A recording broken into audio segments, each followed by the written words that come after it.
सभी को नमस्कार। इस वीडियो में मैं 4-5 दिन का बिहार करंट अफेयर्स कवर करने जा रहा हूं, जिसमें कि आपका 23 तारीख 23, 24, 25, 26 और 27 ये 5-6 दिन का जो मोस्ट इम्पोर्टेंट न्यूज़ है। पटना एडिशन में जो भी न्यूज़पेपर आता है, हिंदुस्तान, दैनिक जागरण, दैनिक भास्कर, आज, प्रभात खबर, उस सब का मैं कवर इसमें शामिल किया हूँ। आज 27 जनवरी के पेपर में कुछ ज़्यादा इंपॉर्टेंट पीटी के पॉइंट ऑफ व्यू से न्यूज़ है, उसको मैं डिस्कस करूँगा। बाकी पिछले 3-4 दिन से न्यूज़ में कोई ऐसा नहीं आ रहा था कि जो कि पीटी या मेंस के लिए इंपॉर्टेंट हो, इसलिए मैं वीडियो नहीं बना रहा था। बाकी मैं उसका पेपर कटिंग अपने टेलीग्राम चैनल पर शेयर कर दिया था। तो सबसे पहला जो आज 27 जुलाई में जो न्यूज़ है आपका, अश्वमेध देवी, मैं इसका पहले भी जिक्र किया था कि राज्य महिला आयोग की अभी कोई अध्यक्ष नहीं थी कल तक, लेकिन हाँ अब नियुक्ति हो गया। तो इसका नाम क्या है? अश्वमेध देवी। पूर्व सांसद है, इनको अध्यक्ष बनाया गया है। फिर एससी जो आयोग है, जो अनुसूचित जाति आयोग जो राज्य का है, उसके अध्यक्ष राजेंद्र कुमार बने हैं। और एसटी जो कि शेड्यूल कास्ट जो आयोग है राज्य के, उसका अध्यक्ष अब कौन बने हैं? शंभू कुमार सुमन। अब यहाँ जो क्वेश्चन जो पूछेगा, पहली बात ये है कि राज्य महिला आयोग की अध्यक्ष ये बन गई हैं अश्वमेध देवी, आप इनका यहाँ फोटो देख सकते हैं। फिर इसमें न सब मिला के 11 सदस्य आयोग में 7 सदस्य को क्या किया जाता है? मनोनीत किया जाता है। 3 सदस्य जो पदेन होंगे, इनका कार्यकाल 3 वर्ष के लिए होगा। तो ये ध्यान रखिए, स्टेटमेंट पे फिर क्वेश्चन पूछेगा, यहाँ आप इसका जो कार्यकाल 3 साल के अधिकतम होता है। ओके, 11 मेंबर है इसमें सब मिला के। और ये जो आयोग है, ये कोई संवैधानिक संस्थान नहीं, इसको एक्ट के जरिए ना पास किया गया था केंद्र सरकार ने, उसी की बेसिस पे चीज़ बनता है। नेक्स्ट जो है ना, एससी आयोग की बात करेंगे तो यहाँ आपका जो है ना 7 मेंबर इसमें होते हैं। ओके, बाकी मेंबर का नाम आपको याद नहीं रखना है, लेकिन हाँ इसके अध्यक्ष का नाम आप याद रखेंगे तो चीज़ें हो जाएगा। फिर एससी आयोग में राजेंद्र कुमार बने हैं, ये यहाँ देखिए लिखा हुआ है, बुधवार को सूचना जारी किया गया है। उसके बाद जो है आपका इसके उपाध्यक्ष का नाम याद रखिएगा, ललन भुइया। ओके, ये क्वेश्चन पूछा जा सकता है। बाकी जो एसटी के आपके शंभू कुमार सुमन हो ही गए। एक और यहाँ पे है कि स्वीटी सीमा हेम्ब्रम एसटी आयोग की उपाध्यक्ष बनी है। बिहार राज्य अनुसूचित जाति आयोग के अध्यक्ष पद पर कटिहार के मनेरवा शंभू कुमार सुमन बने हैं। और उपाध्यक्ष कौन है? स्वीटी सीमा हेम्ब्रम। अध्यक्ष उपाध्यक्ष पूछा जा सकता है, नो डाउट है, इसको आप ध्यान रखिएगा। फिर एक और न्यूज़ है कि पूर्व मंत्री संतोष निराला महादलित आयोग के अध्यक्ष, बस इनका नाम याद रखिएगा। तो ये मैचिंग में मेरे ख्याल से आपको आएगा। तो और बाकी देखिए, इनका 3 साल इनका कार्यकाल है, किसका? महादलित आयोग का। ये सब बिहार सरकार द्वारा बनाया गया है। बाकी इसमें मेरे कोई भी जो है ना, ये राज्य महिला आयोग कोई संवैधानिक संस्थान नहीं, ध्यान रखिएगा, ठीक। और बाकी कोई इंपॉर्टेंट नहीं है। नेक्स्ट यहाँ खबर है कि बिहार के हर जिले में खुलेगा मेगा स्किल सेंटर। देखिए ये तो ठीक है, ये आपको पीटी में मेरे ख्याल से कहीं नहीं पूछेगा, लेकिन हाँ मेंस में जब क्वेश्चन बनाएगा, यहाँ आपको ये कहेगा कि रोजगार देने से महत्वपूर्ण है युवाओं का स्किल डेवलपमेंट जरूरी है।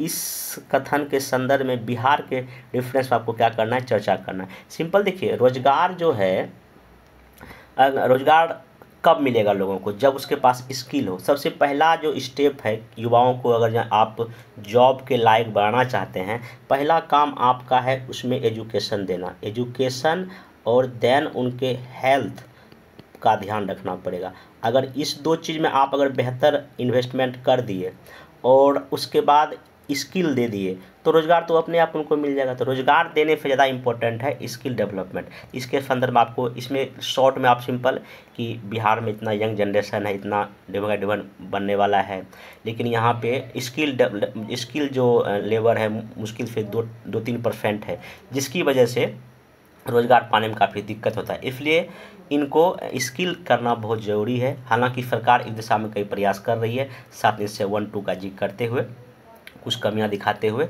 आप इसको आंसर को ख़त्म कर सकते हैं। ये 80 से 100 शॉर्ट क्वेश्चन आपसे ये पूछा जा सकता है। नेक्स्ट क्वेश्चन है कि हाँ, ये मैं पीटी के लिए बताया था पहले भी, पूछेगा मेधा सॉफ्ट पोर्टल का संबंध किससे है? इसमें सिंपल सा ये है कि जितने भी बच्चे हमारे देश में राज्य में पढ़ते हैं, उसका यहाँ एक पोर्टल है, मतलब कि सारा रिकॉर्ड यहीं पे रहता है। और इनके बारे में इसी पोर्टल के जानकारी के आधार पर सरकार अलग अलग योजनाओं में जो है ना बच्चों को पैसा देते हैं। आप यहाँ पर अब देख लीजिए कि इन योजनाओं का रुका हुआ पैसा, मतलब मेधा पोर्टल में चूँकि पूरा जानकारी नहीं है, इसकी वजह से दिक्कत हो रहा है। तो आप ये ध्यान रखें, जहाँ जितना भी स्कीम है, चाहे मुख्यमंत्री बालिका प्रोत्साहन स्कीम है, आपका सीएम बालिका पोषिका स्कीम देख सकते हैं यहाँ पे, तो ये सब का क्या मेन उद्देश्य है? हालांकि मैं बिहार करंट अफेयर्स में सब को बताया हूँ कितना रुपया क्या मिलता है। यही सब क्वेश्चन पूछेगा पीटी में कि इस स्कीम का क्या उद्देश्य है, इसको कब लॉन्च किया गया। आप एक बार गूगल सर्च कीजिएगा। बाकी मैं जब इसको बिहार करंट अफेयर अलग से पढ़ाऊँगा, सारा स्कीम एक ही में ही बताऊँगा, तो इसलिए अभी मैं यहाँ पर इसका चर्चा नहीं कर रहा हूँ। ठीक, अब एक और है कि ऑस्कर में जहाँ छाने को तैयार है बिहार की बेटी फलक। अब सिंपल इसका क्यों ऐसा है कि ऑस्कर के नामांकित फिल्म चंपारण मटन, बस याद रखिएगा। तो इतना आपका काम इसमें सफिशिएंट हो जाएगा। बाकी इस फिल्म के जो निर्देशक एंड फिल्म कंपनी जो है रंजन कुमार ने किया, ये आप नाम याद रखेंगे। ठीक, नेक्स्ट जो है और पीटी लाइफ में और कुछ पूछने का चांस नहीं है। हाँ, ये जो है क्वेश्चन पीटी और मेंस दोनों में आ सकता है। जैसे कि क्या है कि कृषि मंत्री घोषणा, आकस्मिक फसल योजना बनेगी राज्य के किसानों का सहारा। अब इसका सिंपल ये है कि अभी देखिए यही है, बाढ़ और सूखा एक साथ बिहार उसका दंश झेलता है। वही यहाँ पे जो कृषि मंत्री का मंत्री कुमार सर्वजीत जी का कहना है, वैकल्पिक फसल लगाने की अपील की है। मतलब क्योंकि सूखा आ गया है तो सूखा, अब ऑब्वियसली धान की फसल तो होगी नहीं, अब कोई और फसल। अब यहीं पे क्वेश्चन अगर आपसे पूछ लेगा कि कृषि में बायोटेक की क्या भूमिका है बिहार के रेफरेंस में, ये क्वेश्चन यहाँ से अगर पूछता है, क्या लगता है कि क्वेश्चन ट्रेडिशनल नहीं, ये क्वेश्चन करंट का है। यहाँ खुद मंत्री जी का बयान है। अगर एग्जामिनर यहाँ पे ये क्वेश्चन पूछ देगा कि वैकल्पिक कृषि का बताइए क्या क्या बिहार में हो सकता है, आपको पॉइंट याद होना चाहिए कि हाँ, अगर जहाँ कम पानी का यूज होगा, जहाँ कम रसायन का यूज होगा, कम रिसोर्स में मैक्सिमम इनपुट हमको मिल सके, ऐसी कृषि हमको करना पड़ेगा। तो चलिए ठीक ना। तो बाकी मेंस में सब चीज़ मैं अलग से डिस्कस करूंगा। यहाँ पर लिखा हुआ, इसके तहत किसानों को सरकार आकस्मिक फसल योजना के तहत 15 अन्य तरह की खेती के लिए निःशुल्क बीज, अलग जो कि ट्रेडिशनल जो हमारा यहाँ गेहूँ मक्का चावल होता है उसके अलावा भी और बीज यहाँ उपलब्ध कराए जाएंगे। ओके, तो ये चीज़ आप ध्यान रखिएगा। बाकी ये थोड़ा सा कुछ डेटा याद रखिएगा, कितना वर्षा होना चाहिए था, कितना नहीं हुआ, क्योंकि एक दो फैक्ट अगर आप मेंस में डालेंगे ना तो आपका आंसर का थोड़ा सा ना बढ़ जाता है नंबर, तो ये ध्यान रखिएगा। ठीक, तो ये हो गया।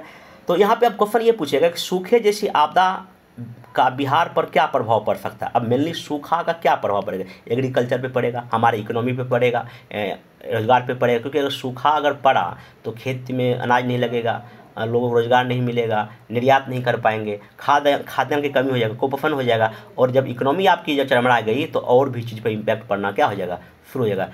सरकार कोई स्कीम नहीं लॉन्च कर पाएगी, कोई योजना नहीं बना पाएगी, तो आप ऐसे करके इसको प्रभाव को दिखा सकते हैं। अब इस दिशा में सरकार का क्या प्रयास, अब सरकार देखिए प्रयास कर रही है कि आकस्मिक फसल योजना चला रही है, और भी जो है ना ऐसे फसल लगाने पर फोकस कर, जहाँ पे पानी की कम आवश्यकता पड़ रही है, तो आप ऐसे करके आंसर को लिख सकते हैं। बाकी अगर इसमें साइंस टेक का क्या प्रयोग हो तो आप वही बायोटेक आराम से आप इसमें लिख सकते हैं। नेक्स्ट चलते हैं। हाँ, ये बहुत इंपॉर्टेंट है, बहुत ही इंपॉर्टेंट है। कालू घाट के अंतर्राष्ट्रीय बंदरगाह का निर्माण इस वर्ष तक हो जाएगा। कालू घाट कहाँ है आपका, है सारण जिले में है, गंगा नदी के, और देखिए इसे गंगा बह रही है। ओके, और ये उत्तर में इस साइड में है ये कालू, ध्यान रखिएगा। यहाँ लिखा हुआ है कि सारण स्थित कालू घाट पर बंदरगाह का चल रहा है। बहुत ही फेमस क्वेश्चन है। बिहार क्षेत्र के गंगा के उत्तरी तट पर बनने वाला यह पहला बंदरगाह है। ओके, मैं यहाँ पे क्वेश्चन भी बनाया हूँ आपको कि बिहार में जलीय परिवहन की संभावना पर टिप्पणी करें। आप अगर बिहार का नक्शा देखिएगा, ऐसे सब क्वेश्चन जब भी मेंस में लिखिए, एक मैप बनाइए, ऐसे गंगा बनाइए, फिर जितना भी नदियाँ इधर बहती है और इधर बहती है, ये सब कहीं ना कहीं हमारा आंतरिक जलमार्ग के लिए है ना। अगर बिहार सरकार नदियों का गाद निकाल के अगर वहाँ सही ढंग से जहाज या शिप चलावे, जहाँ पे हम गुड्स एंड सर्विस को एक जगह से दूसरी जगह पहुँचा सकते हैं, कितना अच्छा होगा।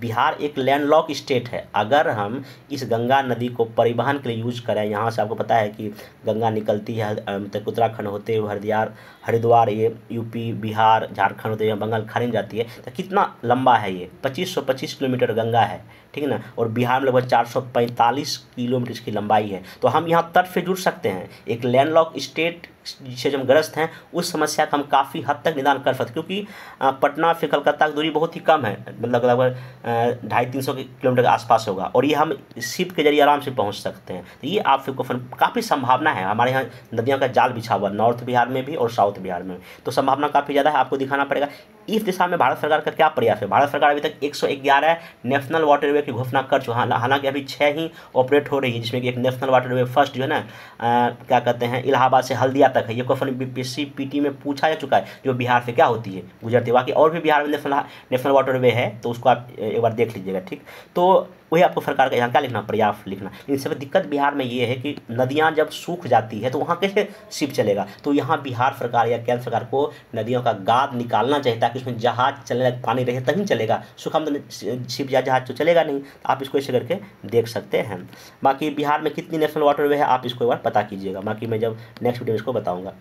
एक क्वेश्चन यहाँ लोकसभा में आया है कि शिक्षा मंत्री के अनुसार माध्यमिक विद्यालय में तक जो सेकेंडरी स्तर पे उड़ीसा में छात्रों के स्कूल छोड़ने का दर सबसे अधिक है, फिर मेघालय है और तीसरे नंबर बिहार है। बहुत इंपॉर्टेंट क्वेश्चन में पीटी के लिए होगा, बच्चों को याद रखें। बाकी अगर जो परसेंटेज याद रखेंगे तो ये बिहार में लगभग 20.5% है। ओके, बाकी एक चीज़ और यही चीज़ हो गया कि फसल सहायता योजना में सब्जी को भी किया गया है शामिल। ये बिहार सरकार का एक योजना है, ठीक है, इसको ध्यान रखिएगा।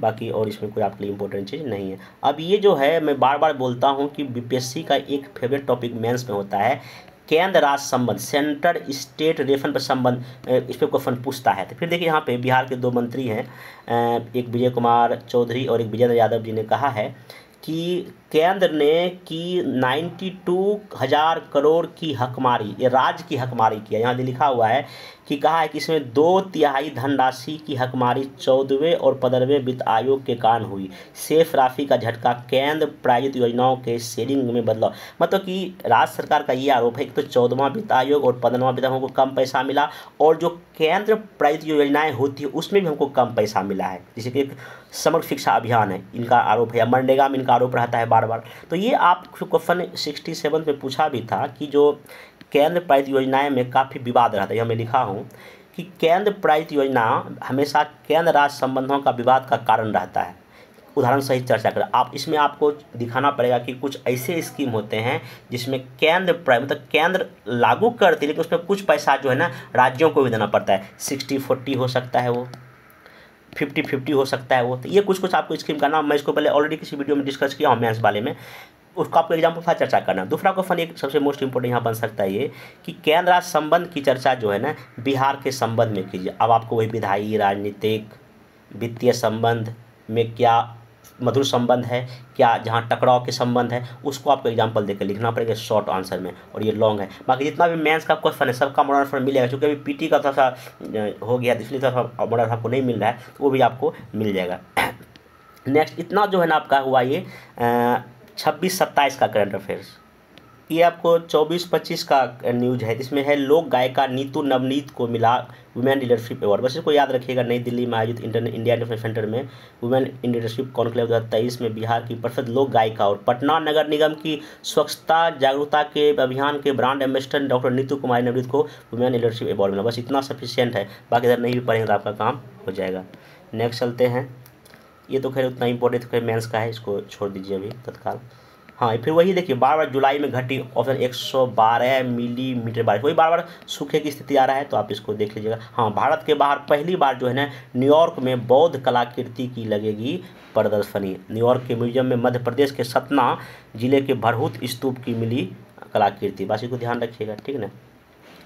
तो ईपीटी में आपका पूछा जा सकता है। हाँ, ये मुंबई में बिहार भवन बनेगा, मतलब कि क्वेश्चन पूछा था कहाँ बिहार भवन बना। देखिए बिहार भवन मतलब जैसे दिल्ली में बिहार भवन है, तो कोई भी अगर आपको बिहार सरकार कोई भी चीज़ें वहीं पे होता है, मुख्यमंत्री जी वहीं जाते हैं, तो मुंबई में बिहार भवन बनेगा। तो दिल्ली के बाद ऐसा यहाँ पे दूसरा जो है चीज़ें हैं जहाँ पे बनने जा रहा है, वो भी इसको ध्यान रखिए, ठीक ना। नेक्स्ट जो है अगला, हाँ, कृषि विभाग को बागवानी के लिए मिला पहला पुरस्कार। नई दिल्ली में अंतर्राष्ट्रीय कृषि बागवानी प्रदर्शनी रविवार को बिहार कृषि विभाग के उद्यान के बागवानी को बढ़ावा देने के लिए पहला पुरस्कार मिला। बस इसको ध्यान रखिएगा, यहाँ लिखा नई दिल्ली में हुई अंतर्राष्ट्रीय कृषि बागवानी प्रदर्शनी में बिहार कृषि विभाग के उद्यान को पहला पुरस्कार मिला। बस ये इतना ध्यान रखें तो आपका चीज़ हो जाएगा। ये पीटी को इस तरह पूछेगा, ऐसा नहीं पूछेगा। नेक्स्ट चलते हैं, इसमें जो है हाँ अमृत युवा कला जो अमृत युवा महोत्सव पटना में जुटेंगे 10 राज्यों के अधिकारी। बस ये देखें कहाँ हुआ, ये अमृत युवा कला महोत्सव कहाँ हुआ, पटना जिले में हुआ पे, यह 19वां आयोजन होगा। बस ये ध्यान रखिएगा, ठीक ना। तो बाकी इसमें और कोई पीटी के लिए सब चीज़ है, ठीक ना। नेक्स्ट चलते हैं, बाकी ये तो कुछ क्वेश्चन था, जैसे कि राष्ट्र ध्वज तिरंगा का रंग किफाया रंग क्या दर्शाता है, ताकत और साहस को। भारत का प्रथम महिला विश्वविद्यालय कहाँ हुआ था, मुंबई में हुआ था। कर्मिक विकासवाद का किसने दिया था, चार्ल्स डार्विन, को बीपीएससी पूछ चुका है। जामिनी राय किस कला से हुई थी, चित्रकला से, इनको पूछ चुका है। अलकनंदा और मंदाकिनी का संगम कौन सा रुद्रप्रयाग में होता है? 1927 में मंदिर प्रवेश आंदोलन, ये डॉक्टर भीमराव अम्बेडकर ने किया, और भी साउथ में हुआ था, एक दो नेता ने किया था। बाकी मातोश्री पुस्तक किस लोकसभा द्वारा लिखी? ये क्वेश्चन पहले पूछ चुका हूँ। ये लोकसभा का अध्यक्ष रही थी Sumitra Mahajan. The welding wall ये किससे संबंधित है? ये आपका यहूदी से। सुएज नहर किन जल निकाय को जोड़ता है? भुवन सागर और लाल सागर को। डंकन दर्रा कहाँ है? अंडमान एवं निकोबार आइलैंड पे है। बस इसे पीटी देख लीजिएगा। बाकी डॉक्टर अस्मिता ने यादरी के नए सचिव का कार्यभार संभाला। देखिए यादरी क्या है कि एक एशियन डेवलपमेंट रिसर्च इंस्टीट्यूट है। तो डॉक्टर स्मिता को जनक गुप्ता को क्या बनाया गया है? सचिव का पद दिया गया। बस आप इसको ध्यान रखें, क्योंकि इसके पहले इनकी मम्मी थी डॉक्टर शैवाल गुप्ता, उनके निधन से बाद जो है ना यहाँ पे ये इनको जो पद दिया गया है, ठीक ना, इसको ध्यान रखिएगा। नेक्स्ट चलते हैं। हाँ, जीविका दीदियाँ प्रशिक्षण लेकर बनेगी पशु सखी। तो अब चूँकि देखिए आपको पता है कि बिहार में जीविका दीदी का बहुत सारे एरिया में काम किया जाता है। इस तरह का जो ना जीविका दीदी के साथ इस योजना को शुरू करने वाला बिहार देश का चौथा राज्य है। बस ये आप इसमें ध्यान रखिएगा, ठीक। बाकी पीटी और मैथ्स में पूछा था। बाकी ये क्वेश्चन बहुत इंपॉर्टेंट है। बिहार में 3 मेनली जो है आपका नहर प्रणाली है, हालांकि और भी है, जैसे कि कोसी नहर प्रणाली। ये किस सिंचाई होता है? सुपौल, सहरसा, खगड़िया, पूर्णिया, कटिहार, अररिया, मधेपुरा, दरभंगा। कितना डिस्ट्रिक्ट हो गया? 1 2 3 4 5 6 7 8 जिले का यहाँ होता है। गंडक देखिए इसमें कितना है? पूर्वी पश्चिमी मुजफ्फरपुर, वैशाली, गोपालगंज, सिवान, सारण। तो 1 2 3 4 5 6 7 यहाँ हो गया, ठीक। फोन नहर प्रणाली आ जाइए। यहाँ पे आपका औरंगाबाद, गया, अरवल, पटना, रोहतास, कैमूर, बक्सर, एक जिला 2 3 4 5 6 7 8 यहाँ हो गया। तो क्वेश्चन पूछ सकता है कि इस नदी परियोजना से किस जिले में पानी जाता है या कहाँ कहाँ सिंचाई होता है। बाकी ये तो वही हो गया। जलयान मतलब वही आंतरिक जलमार्ग की ही बात कर रहा है यहाँ पे। ये भी आपको पीटी मेंस में यहाँ से पूछा जा सकता है, ठीक ना। तो बाकी ये क्वेश्चन था। इसमें आज मैं क्वेश्चन दिया हूँ डे 3 का प्रैक्टिस के लिए कि राष्ट्र महिला और राज्य महिला आयोग एक संवैधानिक संस्था है। नो, ये गलत हो गया, ठीक। बिहार राज्य महिला आयोग में अध्यक्ष सहित 7 नहीं 11 मेंबर होते हैं, गलत हो गया। बिहार एससी आयोग के अध्यक्ष राजेंद्र कुमार है, ये भी जस्ट बने, ये दोनों गलत हो गया। बाकी ये सही, कौन सा कथन सही है? मातसी आंसर हो जाएगा, तीसरा सही है। निम्न कथन पर विचार करें। नेशनल वाटरवे 1 सिर्फ बिहार से गुजरती नहीं, यूपी है, बिहार है, आपका झारखंड है और बंगाल है। एक कथन गलत हो गया। बालू घाट बंदरगाह राज्य सरकार का नहीं, ये केंद्र सरकार की परियोजनाएं हैं। गंगा नदी की लंबाई, ये सही है, 445 है बिहार में। गंगा नदी सारण और भोजपुर के बीच सीमावर्ती, ये भी सही है। और गंडक नदी जो आपका सारण से भी गुजरती है, और भी डिस्ट्रिक्ट है लेकिन यहाँ भी होते। आपका कौन कौन सही हो गया? 3 4 और 5। सॉरी, कौन सा क्वेश्चन गलत पूछ रहा है ना, तो गलत में आपका हो गया कौन सा? पहला गलत है और दूसरा गलत है। कहाँ है? बी नंबर इसका आंसर हो जाएगा। तो ये मैं स्टेटमेंट में इसको क्वेश्चन क्यों देता हूँ? ताकि ना आपका जो है ना अधिक से अधिक प्रैक्टिस हो सके। और देखिए एक क्वेश्चन अगर भले ही हूँ, ये क्वेश्चन बीपीएससी पूछ चुका है 64 या 65 में, तो देखिए एक स्टेटमेंट 2 3 4 5, यहाँ 5 क्वेश्चन है, ये ध्यान रखिएगा बीपीएससी के पॉइंट ऑफ व्यू से। यहाँ देखिए 3 स्टेटमेंट है, यहाँ 4-5 क्वेश्चन छुपा हुआ है, इसलिए मैं जानबूझ के आपको स्टेटमेंट बेस्ड क्वेश्चन दे रहा हूँ। बाकी मैं अपने टेलीग्राम चैनल पर कुछ दिया था क्वेश्चन डे 2 का कि सिमरिया धाम बिहार के मुंगेर जिले में नहीं है, बेगूसराय में, गलत हो गया। भागलपुर में स्थित पीरपैंती कोयले के भंडार है। अभी यहाँ पे 3 ब्लॉक है जो सरकार ने इसके यहाँ पे खुदाई का काम, मतलब कि खनन का काम जारी करवाने का घोषणा किया है। ये बात बिल्कुल सही है। बिहार के बेगूसराय जिले की रहने वाली नीला कुमारी का संबंध कुश्ती से, ये बिल्कुल सही है। वर्ष 2002 में बिहार के सिवान जिले के लोग सर्वाधिक विदेश नहीं, यहाँ के नहीं गए हैं, ठीक ना। तो यहाँ पर कौन सा कथन गलत है? तो कौन कौन सा गलत हो गया? आपका जो है ना 1 वाला गलत हो गया और ये 4 गलत हो गया, तो ये आंसर आपका हो जाएगा, ठीक। नेक्स्ट जो है आपका क्वेश्चन है कि निम्नलिखित में आकांक्षी प्रखंड कार्यक्रम में बिहार के 61 प्रखंड नहीं, 60 नहीं 61 है, 500 पूरे देश में है, 61 बिहार से है। अगर जिला कार्यक्रम जो नीति आयोग का, इसमें 13 जिला है, हाँ ये सही है। लोटस ब्लूम्स फिल्म का संबंध मैथिली से, हाँ ये मैथिली भाषा में है। पटना उच्च न्यायालय के मुख्य न्यायाधीश कृष्णन विनोद चंद्रन, हाँ ये भी सही है। तो इसका मतलब ये है कौन सा कथन सही है? तो आपका ये गलत हो गया, पहला गलत हो गया। बाकी 3 4 2 3 4 आपका बिल्कुल ही सही है। तो भाई यहाँ पे आपको दे भी दिया हूँ, सिमरिया धाम बेगूसराय में है, यह रामधारी सिंह दिनकर की जन्मभूमि है। गोपालगंज से सर्वाधिक लोग कहाँ विदेश गए हैं? दूसरा का डी, नीति आयोग के आकांक्षी कार्यक्रम में बिहार के 61 प्रखंड है, पूरे देश से 500 है। तो ऐसे करके आपको डेली जो है मैं देने का कोशिश करता कि आपका कुछ प्रैक्टिस हो सके। एक और दिया था क्वेश्चन पहले दिन का कि जल जीवन हरियाली मिशन की शुरुआत 2020 नहीं, ये 19 में हुआ, कट गया ये। थारू जनजाति से बिहार नहीं, ये उत्तराखंड में भी और तराई क्षेत्रों में पाई जाती है, गलत हो गया। बिहार कृषि रिफॉर्म में बिहार सरकार 25,000 को नहीं 1.62 लाख करोड़ खर्चा कर रही है, 5 साल में करेगी, ये भी आपका गलत हो गया। हरियाली मिशन की शुरुआत 2002 में हुई नहीं, ये भी आपका गलत हो गया। 2023 में बिहार 111वां स्थापना दिवस मनाए, ये आपका सही है, सिर्फ आपका सी इसमें सही होगा, बाकी सब क्या है, गलत है। सॉरी, मैं सही पूछा था, आपका सिर्फ आंसर सी हो जाएगा, बाकी सब गलत है। दूसरा क्वेश्चन यहाँ मैं व्याख्या कर भी दिया था कि जल जीवन हरियाली मिशन 2019 में शुरू हुआ है। थारू जनजाति नेपाल भारत के सीमावर्ती क्षेत्रों में रहती है और बिहार कृषि रिफॉर्म में 1.62 लाख करोड़ खर्चा किया जाएगा। एक और क्वेश्चन देख लीजिए, मोस्ट इंपॉर्टेंट है। कोसी नहर प्रणाली अभी जस्ट बताया, दरभंगा, कटिहार, सुपौल सहरसा नहीं बल्कि मधेपुरा में भी है, तो 8 जिला है, गलत हो गया स्टेटमेंट। स्वर्ण नहर प्रणाली दक्षिण बिहार की एकमात्र नहर नहीं, ऐसा नहीं है, ये अभी चालू है स्वर्ण, लेकिन इसके अलावा भी यहाँ सक्रिय सिंचाई परियोजना है, ये 1950 के आसपास का ही बात है, तो लेकिन हाँ ये भी चल, लेकिन हाँ यहाँ है। फिर और भी है, जैसे कि उदर स्थान सिंचाई परियोजना है, ऊपरी मोरहर सिंचाई परियोजना है, तो ऐसा नहीं कि सिर्फ एक ही है, दक्षिण बिहार में और भी है। इसका मतलब ये दोनों का कथन गलत हो गया, तो कोई नहीं होगा इसका, मैं यहाँ बता भी दिया था। दक्षिण बिहार में स्वर्ण और सक्रिय प्रणाली है, हालांकि सक्रिय नहर प्रणाली को फिर से शुरू करने की मांग उठ रही है, इसलिए मैं ये क्वेश्चन दिया था। हमेशा वहाँ के लोग विरोध करते हैं कि जो कोई नेता आता है नहीं इसको शुरू करो, ठीक ना, तो ये चीज़ हो गया। तो कहने का मतलब ये है कि जो भी देखिए यहाँ क्वेश्चन मैं देता हूँ, यहाँ देखिए आपको भले ही क्वेश्चन 2 लग, लेकिन इसमें 2 में 5 क्वेश्चन छुपा हुआ है। क्वेश्चन पूछ देगा कि कोसी नहर प्रणाली सिंचाई कहाँ होता है, जिला का नाम याद रखिए, ठीक है। तो ये मेरा प्रयास है कि बिहार करंट अफेयर्स आपका बिल्कुल नहीं छूटे, बस हाँ आपको मेरे इंस्टाग्राम पे ज्वाइन होना पड़ेगा, यहाँ जो पर डे क्वेश्चन दिया उसको सॉल्व करना पड़ेगा, कमेंट बॉक्स में कीजिए, और जो नहीं बने उसको अगर गूगल से सर्च कीजिए और एक कॉपी रखिए, उसको ना कॉपी पे लिख लीजिएगा। मैं इस तरह से 500 MCQ कराऊंगा, मैं पहले ही बोल दिया हूँ, अभी तक 3 दिन करा चुका हूँ, मतलब एक दिन में लगभग 10 क्वेश्चन जाता है, समझिए ऐसे अगले आने वाले 60 दिन में 600 से अधिक हो जाएगा। हाँ मैं जो बोला वो कर रहा हूँ, लेकिन अब आप लोग की करने की बारी है, करें। फिर मिलेंगे नेक्स्ट वीडियो में, थैंक यू।